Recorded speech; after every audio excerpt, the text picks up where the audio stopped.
फिर हम वो कंटिन्यू करके बात करते हैं। आप बताइए फिर क्या हुआ? फिर क्या है कि संगठन तो लगभग बन गया था, संगठन की तैयारी भी हो गई थी, आश्रम की जैसे मैंने आपको पूरा सुनाया। लेकिन मजदूर मजदूर संगठन बनने के बाद एक सबसे बड़ी बाधाएं होती है, वो मैनेजमेंट उसका उपयोग करता है। बाधाएं ये होती है कि मजदूर जो संगठन होता है उसको 3 प्रकार से तोड़ा जाए।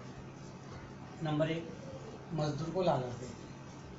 नंबर 2, मजदूर में तोड़ फोड़ करके, मजदूर जैसे एक दूसरे के विरुद्ध खड़ा कर देना, लड़ाई के लिए तैयार कर देना, या मजदूर को भड़का देना, या गलत फहमी पैदा कर देना, ये मजदूर को तोड़ने का सबसे बड़ा हथियार होता है। तीसरा होता है वो है गवर्नमेंट।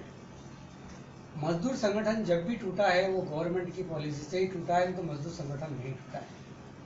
मजदूर संगठन तोड़ने के लिए गवर्नमेंट जो है पूरी पूरी जाल बिछाता है। और चूंकि गवर्नमेंट में आपको ये भी पता है कि दुनिया में भ्रष्टाचार बहुत है, तो भ्रष्टाचार होने के कारण ये जो है, भ्रष्टाचार के कारण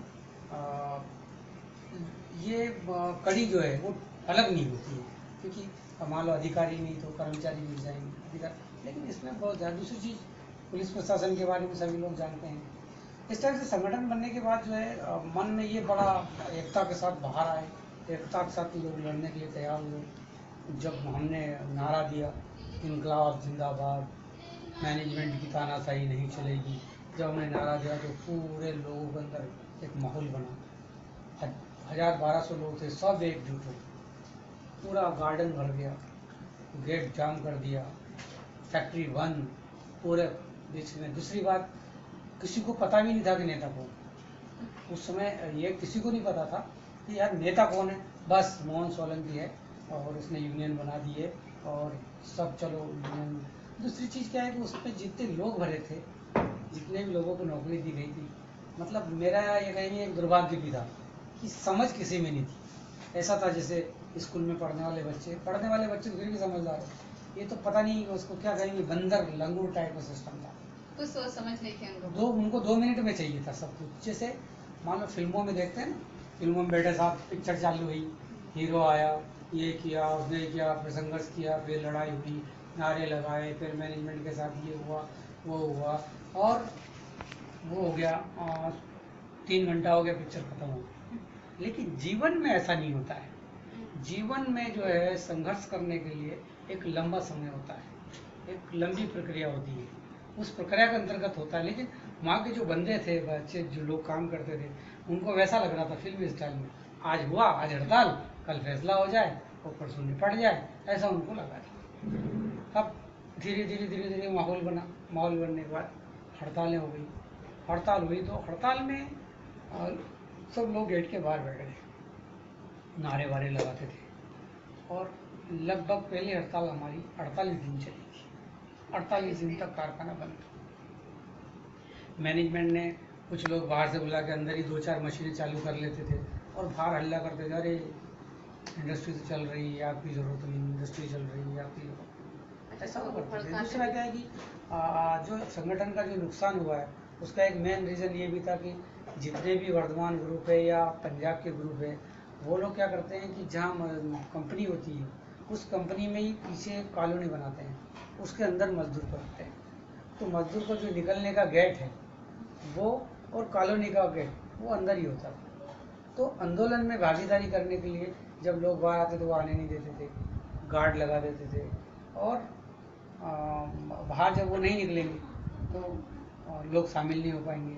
दूसरा, वो एक एक घर में जाकर के लोगों को भड़काते थे कि यार ऐसा करोगे तो ऐसा हो जाएगा, तुम कहाँ लगे हो, हम तुम्हारा ये कर देंगे। दूसरा, मैनेजमेंट ने चूँकि यूपी, बिहार, सीधी, रीवा, वहाँ के लोग ज़्यादा थे। दूसरा क्या है कि स्पिनिंग मिल्स जो होता है उसमें सबसे कम सैलरी होती है, ज़्यादा सैलरी नहीं होती है। इस कारण से आंदोलन जब लंबा खिंचता है तो मजदूर झेल नहीं पाता है। जैसे अभी लॉकडाउन चल रहा है तो कुछ लोग झेल गए, कुछ लोग नहीं झेल पाते, तो ऐसे मैनेजमेंट नहीं होता है, तो मैनेजमेंट उसका पूरा उपयोग करता है। तो वो जो बिहार, यूपी वगैरह के लोग थे, कुछ बाहर के लोग थे, वो लोगों को जब हड़ताल हुई, तो हड़ताल का एक लंबा जो प्रोसेस होगा तो उसमें वो लोग टिक नहीं पा रहे थे। वो लोग जो है हड़ताल में ज़्यादा टाइम तक टिक नहीं पाए, इसका मैनेजमेंट पूरा फ़ायदा उठा रहा था। तो मैनेजमेंट ने क्या किया, उन लोगों को एक और सबसे बड़ा ऑफर दिया। ऑफर दिया बिकने का, कि मजदूर बिकेगा। जैसे मजदूर जब, और क्या होता है कि जहाँ थोड़ा सा लालच दिया, क्योंकि अधिकतम सैलरी वहाँ पे थी 1200, और जब स्टाफ या जो टेक्निकल वगैरह थे वो था उनका 5000 रुपये, ज़्यादा 7000 सैलरी थी। और ये जरूर था कि जो आदमी बाहर से मजदूर लेके आता था उसको जावर बना देते थे, हेड बना देते थे, उसकी सैलरी बढ़ा देते थे, उसको कमीशन भी देते थे, उसको लालच भी देते थे, जिससे वो गांव से दूर दराज के मजदूर लेके आए और वो वहाँ पे उनसे काम करवाए। और ऐसे मजदूर को लेके आए जो बहुत मजबूर हो। महिलाओं में भी ऐसे कोई विधवा थी, किसी को पति नहीं छोड़ा हुआ था, किसी के बच्चे थे, कोई गरीब परिवार के थे, इस टाइप की महिलाओं में भी उसमें थी। तो काम की सबको ज़रूरत थी, और मन में जो उनके चल रहा था वो ये चल रहा था कि यार यूनियन मतलब सब कुछ अच्छा हो जाए।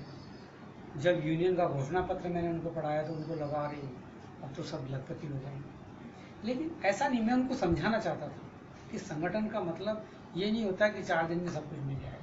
संगठन का मतलब होता है एक लंबी लड़ाई, एक बहुत बड़ी लड़ाई होती है, जिस लड़ाई को लड़ने के बाद सब कुछ प्राप्त होता है, उसमें बलिदान होता है। दूसरी चीज़ें, आज़ादी जैसे फ्री में नहीं पाई, कितने लोगों ने हत्या हुई है, कितने लोग फांसी पे चढ़े हैं, कितने मरे, तब जाके आज़ादी मिली।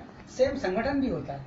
संगठन, आप ऐसा सोच रहे हैं कि कुछ भी बुरा ना हो और संगठन में सब कुछ मिल जाए, ऐसा संभव नहीं है। संगठन में भी बलिदान देना पड़ता है। लेकिन जब बलिदान की बारी आती है ना, तो आदमी सोचता है यार मैं क्यों, वो क्यों। उस टाइम मैनेजमेंट ने जो है बलिदान करने के बारे में बहुत ज़्यादा तैयारी कर ली थी। उन्होंने सोचा था कि जो जो बंदा आगे आ रहा है, जो जो मैन फ्रंट पे, उनको हम नौकरी से निकाल दें। उस दौरान जो संगठन के जो लोग थे, उनमें पैनल में जो लोग थे, जैसे मैं महामंत्री था, एक शर्मा जी थे, वो अध्यक्ष थे, उसके बाद में एक जो हरदीप कौर वो जनरल सेक्रेटरी थी, एक उपेंद्र पांडे करके था, वो उपाध्यक्ष था, एक पाठक था, वो इसका मंत्री था, श्रीनिवास था, वो शायद कोषाध्यक्ष था, नहीं फूल सिंह कोषाध्यक्ष था। इस टाइप से पूरी पैनल बनी और 5 लोग उसमें मेंबर्स थे। ऐसे 11 लोगों की टीम उस टाइम थी। इस टीम में से कैसे कैसे आगे बिकने लगे और मैनेजमेंट ने कैसे कैसे तोड़ा, ये कहानी मैं आपको आगे के पार्ट में इसको।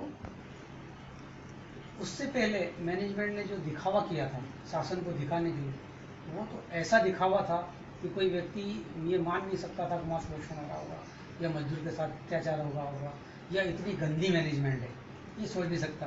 मैं उस समय की कुछ चीज़ें आपको साझा करना चाहता हूँ। ये देखिए, उस टाइम पे जो है वहाँ पे एक पत्रिका निकलती थी आनंददीप, इसमें लोगों को भागीदारी करते थे और अच्छे अच्छे लेख लिखते थे, और ये सिर्फ मजदूर को एक तरीके से बेवकूफ़ बनाने का पूरी तरीके से तैयारी थी, जिससे बाहर लगे कि यार मैं मजदूर के लिए बहुत व्यवस्था है। ये उस कंपनी के चेयरमैन थे SP ओसवाल, और इनका लेख देखिए आप। मुझे लगता है कि मैनेजमेंट ने भी इनको गुमराह किया था। ये बहुत बड़ा ग्रुप था, इनकी लगभग 20 से 21 कंपनियां हैं, और ये DL शर्मा है, ये संस्था के चेयरमैन थे। इसका नाम है वर्धमान ग्रुप, बाकी अनंत और अदर्स बहुत कंपनियों के नाम बाद में हुए हैं। ये उस टाइम पे वहाँ पे जनरल मैनेजर थे SC जैन, इनने भी देखो लेख लिखा है।